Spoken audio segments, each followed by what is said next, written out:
going into that house. Yeah. So incredible.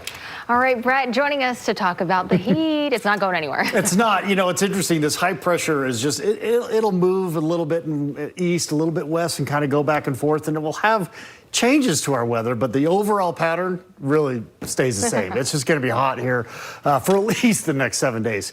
But you'll see some variations in the temperatures and cloud cover. So here's what's going on right now. And the high pressure I'm talking about is just right down around Texas, West Texas.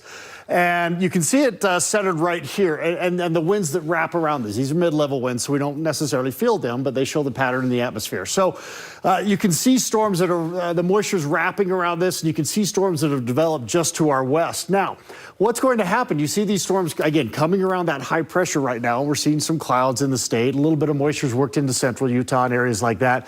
But you see the more dynamic storms where we're seeing some lightning. Now, what happens tomorrow is that high pressure moves just a little bit to the east. And so a similar type pattern will develop, but it will be displaced a little bit to the east. So we'll see a better chance of some of these storms as we get into tomorrow afternoon and especially tomorrow evening for portions of northern Utah. And then again, this high will kind of move back and forth. And so we're going to kind of play this game here for the next several days. But the bottom line is we're going to be dealing with the heat because of that high pressure. Okay, so again, you can see some of the storms that are developing along the border right now, really not going to impact us today, other than maybe some gusty winds out in the West Desert. Temperatures outside, as I mentioned, this is the main story. 107 currently in St. George, 94 in Salt Lake, 87 in Provo. You can see near 100 degrees in Fillmore. Right now in upper 90s in Moab as well. Those storms, again, will move across northern Utah as we head into the evening hours. Tomorrow morning, a chance of a few showers along the Idaho border. Spotty stuff here and there. But by the afternoon and the evening, you can see a little better chance of precipitation because of that moisture is more centrally located. So again, over the higher elevations in the central part of the state and even portions of the Wasatch Front as we get into tomorrow evening, could see some of these storms move across, producing more wind than anything, but the chance of some lightning and some gusty winds are for sure.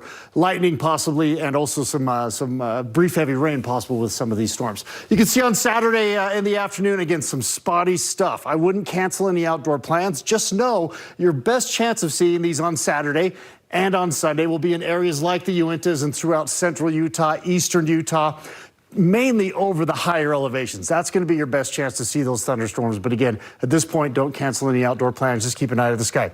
We'll see that chance of thunderstorms tomorrow in the afternoon. Temperatures hot again statewide, about 104 in St. George. You can see upper 80s in Panguitch.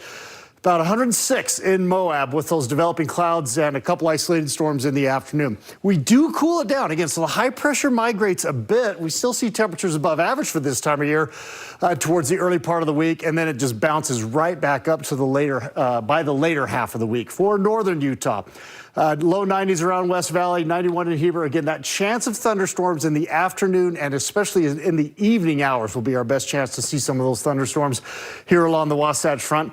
But the highs will be up there once again, a good 10 plus degrees above average for this time of year. So low 90s Friday, Saturday, really hot on Sunday.